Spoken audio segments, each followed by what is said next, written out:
I'm Joe Quinn, and this is the SOT Report. Terrorism.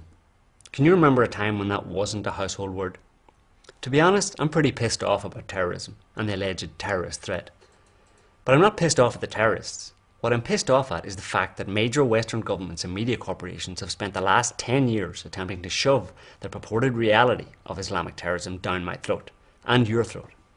You see, having done a lot of research into this threat, having scrutinised the details, it has become pretty clear to me that the terrorist threat does not, in fact, exist, at least not in the way US and Western governments would have us believe. That's why I'm pissed off. I don't like being lied to, and I really don't like seeing the entire human population of this planet being lied to by a handful of government, media and corporate crooks. What about you? Do you like being lied to? Maybe you don't even know you're being lied to. After all, if you have precious little time to do any research yourself, you're forced to accept as truth what you read in the papers and watch on the mind-numbing evening news. If that describes you, then you may well be of the opinion that there actually is a terrorist threat to speak of. Let's run through a few of the facts and the cases that constitute the meat and bones of the supposed reality of Islamic terrorism, and then you can make up your own mind.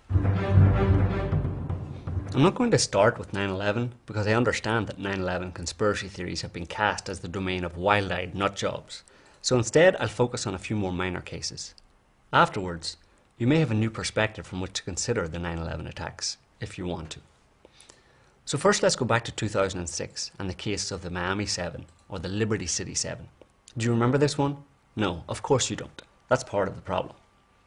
Liberty City is a neighborhood in Miami City, Florida, and is as close to a black ghetto as you might get in the glorious US of A. Living quietly in a warehouse in Liberty City were 7 intellectually challenged young men who called themselves the Seeds of David, or the Seeds of David, depending on which one you asked. Describing themselves as Christian, Zionist, Muslim, martial artist immigrants, I kid you not, they were quietly awaiting the fulfillment of the biblical end times prophecy. It's not surprising, therefore, to hear that the alleged leader of the group, one Narsil Batiste, needed psychiatric help, according to his father. But then along comes an undercover FBI agent calling himself Brother Muhammad. Yeah, how original. Using complex psychological profiling, the FBI determined that poor people like money. So Brother Muhammad offered these Christian, Zionist, Muslim, martial artist immigrants $50,000. As it turned out, this, and only this, got the men's attention. Nevertheless, the FBI's Brother Muhammad had an agenda to make terrorists out of these young men, so he probed a little deeper. Would they like to engage in military training? For 50 grand? Sure, said the guys. The only problem is, we don't have any weapons or explosives or anything like that. Hey, we don't even have boots. No problem, says Brother Muhammad. He can get them some boots. So, equipped now with shiny new military boots, how would they feel like about taking some pictures of the Sears Tower in Chicago and, say, an FBI building, for example? For 50 grand? Sure, said the guys.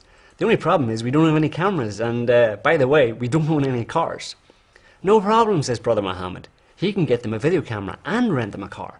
So now, what about a little Al-Qaeda swearing-in ceremony? For 50 grand? Sure, why not? We really like money. So a few of the men half-heartedly repeat an Al-Qaeda oath. All of these details were either recorded secretly or testified to by the FBI agent afterwards, and then, at the appointed time, the men are arrested and brought to trial.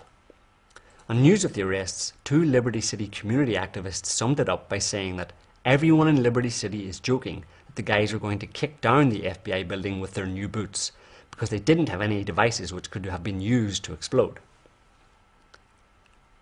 At the time, Knight Ridder News reported that the Justice Department unveiled the arrests with an orchestrated series of news conferences in 2 cities, but the severity of the charges compared with the seemingly amateurish nature of the group raised concerns among civil libertarians, who noted that the group had no weapons, no explosives, and yet the government considered the arrests a major announcement. The first 2 trials were a bust. The jury couldn't decide if there was even a case against the men. But the US government persisted, and on the 3rd attempt in 2009, 5 of the men were sentenced to long prison terms for, and I quote, planning to wage a full-ground war against the United States. These guys, no boots, no money, no cars, no cameras, nothing, but according to the US government, planning to wage a full-ground war against the United States. All of this is for your benefit. You are meant to believe that those guys were planning to wage a full-ground war against the United States with nothing but an empty warehouse and an IQ of about 200 between all of them. Moving on. The Fort Dix Six, remember that one? Of course you don't. 6 guys sentenced to long prison terms in December 2008 for terrorism and conspiracy to harm US military personnel. Why? All in their 20s, the 6 were contacted by an undercover FBI agent, and having literally no plans or resources to wage any terror campaign, the FBI took them through almost exactly the same process as the Miami 7. One of the Fort Dix Six even called the police and told them that a man, the undercover FBI agent, was pressuring him into obtaining a map of the US military base at Fort Dix, and that he feared the incident was terrorist related. Yeah, pretty much. What kind of terrorist calls the police and tells them that he's afraid he might be pressured into terrorism? Does that sound like a wild-eyed terrorist to you? Nevertheless, 5 of the 6 were sentenced to life terms in prison. The Portland 7, the Newburgh 4, the Temple Terror Plot, the Houterie Militia, and on it goes. Literally dozens of terror events that have subtly framed your erroneous belief that there actually is an Islamic terrorist threat. Look them up, and you'll quickly realise that they all involve the FBI approaching vulnerable and often mentally unstable young men and taking them through a process that they would never have independently followed, whereby they are essentially entrapped and ultimately accused of being very unlikely terrorists. You want an example of something a little more recent? How about the underwear bomber of 2009? Umar Farouk Abdul Muttalib, the 23-year-old who was escorted through security checks without a passport at Amsterdam airport by a well-dressed man, who appeared on the plane drugged according to passengers, and then tried to set fire to his underwear in flight. The conclusion? The Muslim terror threat is real, of course. A few weeks ago, the Portland car bomb plot. Here was a teenage Somali American, Osman Mohammed, taken through the same FBI grooming procedure over a 6-month period. Think about that. The FBI needs 6 months to convince one naive teenager to become a terrorist. Surely they can do better than that. It was revealed that Osman had little terroristic inclinations other than juvenile bravado and absolutely no resources to carry out any attack. The FBI agent, posing as a terrorist, recruits him for an alleged attack on the Christmas tree lighting ceremony in Portland, Oregon. The bomb is 6 empty plastic barrels in the back of a van. The kid's role is to dial a cell phone number to set off the bomb from a nearby car. When he dials the number and the bomb fails to detonate, the FBI agent sitting beside him suggests that he get out of the car for better coverage, at which point he is arrested. That was the sum total of this young guy's involvement, other than being manipulated by the FBI. But here's the problem. The only thing that you know or hear about such events is headlines like Somali-born teen plotted car bombing in Oregon. This is a load of bull, but that's the way this story was reported over and over again. But get this, Arthur Balazan, the FBI supervisor in Oregon, told the press that the threat was very real. Then we learned from the White House spokesman Nick Shapiro that President Obama was aware of the FBI operation before the arrest, and that he was assured that the FBI was in full control of the operation, and that the public was not in danger. All new this morning, federal authorities have arrested a Somali-born teenager who attempted to blow up a car bomb at Portland's Christmas tree lighting ceremony. Mohammed Osman Mohammed was arrested last night after he failed to detonate a van filled with explosives.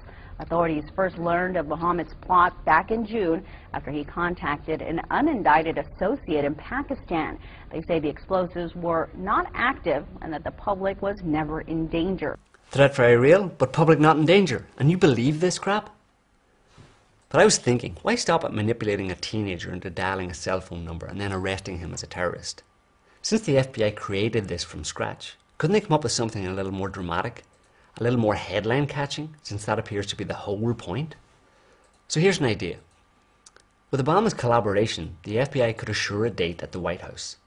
Then the FBI finds some disaffected, psychologically troubled young African American, takes him through the normal process of offering him money, swearing him into the FBI's branch of Al-Qaeda, and then they tell him that the plot is to kill the president.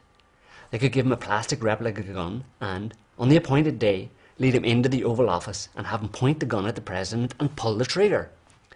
Then they have security jump on him and, hey presto, 3 solid weeks of headlines screaming, Muslim terrorist attempts to assassinate the president. The Portland car bomb plot was, like virtually all others, manufactured and orchestrated by the US government. Look at the details and you cannot reach any other conclusion. The tactic of turning ordinary people into terrorists is, however, nothing new for the FBI. As part of the counterintelligence program, or COINTELPRO, in the 50s, 60s and 70s, the FBI used the very same tactics against human rights and social equality groups such as the Black Panthers. City Police Department had infiltrated the Panther 21, and the highly publicized, highly touted trial of 21 members of the Panther Party for allegedly plotting to blow up department stores turned out to be a total hype, entire harassment, entrapment.